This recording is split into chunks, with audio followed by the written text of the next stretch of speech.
ఈ ప్రపంచంలో లేక ఈ ప్రపంచ చరిత్రలో ఒక చిన్న అవకాశాన్ని పొందుకున్న వ్యక్తి ఎవరైనా ఉన్నారంటే అది సిలువలో వేలాడుతున్నటువంటి దొంగ. ఎందుకంటే చాలామందికి చాలా అవకాశాలు వస్తాయి. ఏంటి అవకాశాలు? దేవుని నిమిత్తం అవకాశాలు. ఎందుకొరకు ఈ అవకాశం అని అంటే, యేసుక్రీస్తు ప్రభువు ఎందుకోసం ఈ లోకానికి వచ్చాడు, యేసుక్రీస్తు ప్రభు ఎవరి కోసమైతే ఈ లోకానికి వచ్చాడు, యేసుక్రీస్తు ప్రభు ఎవరి కోసమైతే తన ప్రాణాలు పెడతా ఉన్నాడు, వారందరూ ఎందరైతే ఆయన అంగీకరిస్తారో వారందరూ కూడా దేవుని కుమారులను బడుదురు, దేవుని పిల్లలను బడుదురు. ఎందరైతే ఆయన తృణీకరిస్తారో వారందరూ కూడా ప్రియమైన వాళ్ళ విడిచిపెట్టబడిన వారు. కానీ సిలువలో వేలాడుతున్న దొంగ ఆయన ఎవరో తెలుసు? అప్పటి వరకు తెలియదు. సిలువలో వేలాడుతున్న దొంగ ఆయన గురించి విన్నాడా? వినలేదు. సిలువలో వేలాడుతున్న దొంగ ప్రియమైన వాళ్ళారా ఆయనతో పాటు కలిసి సహవాసం చేసిన వాడు కాదు. ఆయన బోధలు వినలేదు. ఏంటంట? ఏం వినలేదు? ఆయన బోధలు వినలేదు. కానీ ఒక్క అవకాశం. ఏ అవకాశం?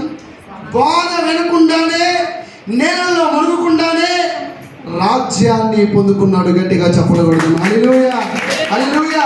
ఈ రోజున నువ్వు బాప్తిసం పొందుకున్నావు. ఈ రోజు నువ్వు సంఘంలో చేర్చబడ్డావు. ఈ రోజున ప్రభువుని అంగీకరించావు. ఈ రోజున ప్రియమైన వాళ్ళారా యేసుక్రీస్తు ప్రభువుని సొంత రక్షకుడిగా తెలుసుకున్నావు. కానీ మార్పు లేని జీవితాన్ని ఒకవేళ జీవిస్తూ ఉన్నట్లయితే, ఒకవేళ అపరాధంలో ఉన్నట్లయితే, ఒకవేళ పాపములో ఉన్నట్లయితే, ఒకవేళ దేవుని యొక్క రాజ్యాన్ని పొందుకోకుండా నీ మనుగడ కొనసాగుతూ ఉన్నట్లయితే రాజ్యం రాదు. కానీ సిలువలో వేలాడుతున్న దొంగ, సిలువలో వేలాడుతున్న దొంగ ఆయనకి ఏమర్థమైంది? ఇదిగో ఆయన రాజు. ఎవరైనా? ఆయన రాజు. దేనికి రాజు? పరలోకానికి రాజు. ఆయనకు ఒక రాజ్యం ఉంది. ఆ రాజ్యం శాశ్వతమైన రాజ్యం. హల్లెలూయా. ఆ రాజ్యం వారి రాజ్యం. ఆ రాజ్యం నిత్యము ఉండే రాజ్యం. కాబట్టి ఇప్పుడు ఆ రాజ్యానికి వెళ్ళాలంటే నా పాపాలు ఒప్పుకోవాలి. ఆ రాజ్యానికి వెళ్ళాలంటే ఆయన అంగీకరించాలి. ఆ రాజ్యానికి వెళ్ళాలంటే నా బ్రతుకును మార్చుకోవాలి. ఆ రాజ్యానికి వెళ్ళాలంటే నా జీవితాన్ని మార్చుకోవాలి. ఆ రాజ్యానికి వెళ్ళాలంటే నా ప్రవర్తన మార్చుకోవాలి. ఒక దొంగతనం చేసిన వాడు అప్పటి వరకు దొంగే. అప్పటి వరకు నిందించారు, అవమానపరిచారు. ఒక్క మాట. ఏ మాట? నీవు వచ్చినప్పుడు నన్ను కూడా జ్ఞాపకం చేసుకో అనగానే నేడు నీవు నాతో కూడా పరదేశంలో. ఒకసారి పరిశుద్ధ గ్రంథంలో దేవుని వాక్యం చదువుకున్న అపోస్తలుల కార్యములు 24వ అధ్యాయం 24వ వచనం చదవండి. 24వ వచనం నుంచి అపోస్తలుల కార్యములు 24. కొన్ని దినముల తరువాత ఫెలిక్స్ యూదురాలైన ద్రుసిల్లాను తన భార్యతో కూడా వచ్చి పౌలును పిలిపించి క్రీస్తు యేసునందలి విశ్వాసమును గూర్చి అతడు బోధింపగా వినెను. చాలండి. ఫెలిక్స్ అనే ఒక యూదుడు, అతని భార్య పేరు ద్రుసిల్లా. వీరిద్దరూ కూడా బంధకాలలో ఉన్నటువంటి పౌలు గారిని పిలిపించుకున్నారు. జైలులో ఖైదీ అనుభవిస్తున్నటువంటి పౌలు గారిని ఎవరు పిలిపించాడు? యూదుల మతాధికారి అయినటువంటి ఫెలిక్స్, అతని భార్య ద్రుసిల్లా పౌలు గారిని పిలిపించుకున్నారు. దేని కొరకు పౌలు గారిని పిలిపించుకున్నారు అని అంటే క్రీస్తు యేసునందలి విశ్వాసమును గూర్చి వినటానికి, దేవుని యొక్క రక్షణ కార్యాన్ని వినటానికి పిలిపించుకున్నారు.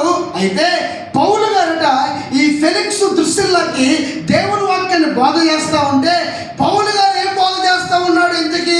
చదవండి 25వ వచనం. అప్పుడు అతడు నీతిని గూర్చి, ఆశానిగ్రహమును గూర్చి, రాబో విమర్శను గూర్చి ప్రసంగించుచుండగా ఫెలిక్స్ మిగుల భయపడి ఇప్పటికీ.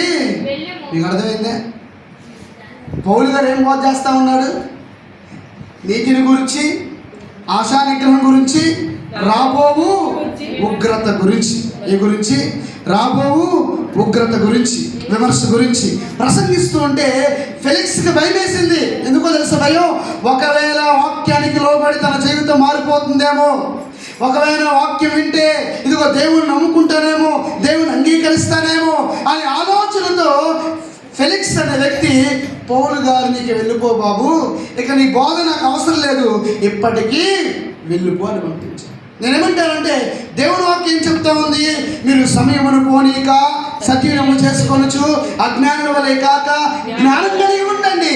ఫెలిక్స్ దృశ్యులకు దేవుని వాక్యాన్ని అంగీకరించే అవకాశం వచ్చింది, కానీ వారు చేతులారా అవకాశాన్ని పోగొట్టుకున్నారు. కానీ ఈ దొంగ ఏ వాక్యం వినలేదు, ఈ దొంగకు వాక్యం తెలియదు, ఈ దొంగకు క్రీస్తు తెలియదు, ఈ దొంగ యేసు ప్రభు అంటే ఎవరో తెలియదు. ఒక్కసారి నన్ను జ్ఞాపకం చేసుకుని రాజ్యంతో వచ్చినప్పుడు ప్రభు అన్న మాట, నువ్వు నాతో కూడా నా రాజ్యంలో ఉంటావు, నా పక్కన ఉంటావు, నువ్వు నాతో ఉంటావు, నన్ను చూస్తావు నువ్వు. ఎంత ధన్యత దొంగకి, చూసారా? ఎంతటి విశ్వాసం అండి. మన విశ్వాసం ఎలా ఉంది? మన విశ్వాసం ఎంత ఎదుగుతూ ఉన్నాం?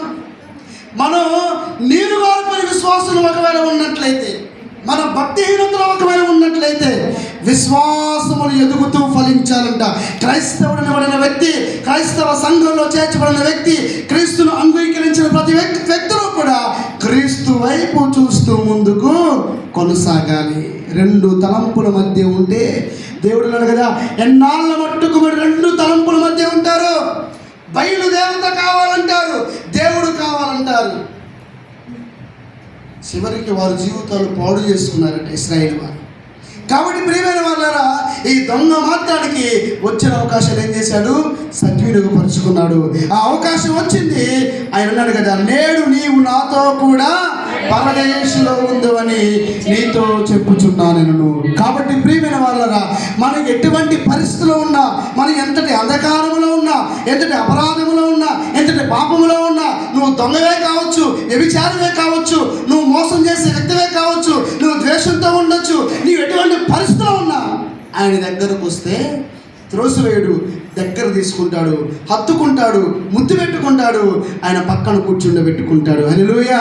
కాబట్టి ఆ క్రీస్తును అంగీకరించి మనము కూడా ఆయన రాజ్యానికి వారసులుగా ముందు కొనసాగాలి. రాత్రి మనం చెప్పుకున్నాం, పిలాతు ఏమన్నాడు? యూదుల రాజువు నీవేనా అంటే, నీవన్నంటే పిలాతుకు అర్థం కాదా? నేను రాజు అయితే నువ్వెవరవయ్యా అనుకున్నాడు పిలాతు. కానీ మీరు ఈ లోకం మట్టికి రాజులు, నాది శాశ్వతమైన రాజ్యం. ఆ రాజ్యం వాడవారనిది, ఆ రాజ్యం నిత్యము ఉండేది. ఆ రాజ్యానికి వెళ్ళాలంటే ఈ లోకంలో క్రీస్తుని అంగీకరించాలి. ఆ రీతిగా క్రీస్తును అంగీకరించి అవిధేయతను, పాపాన్ని విడిచిపెట్టి దేవుని యొక్క రాజ్యానికి వారసులుగా ముందుకు కొనసాగుదాం. దేవుని మాటను దీవించును గాక.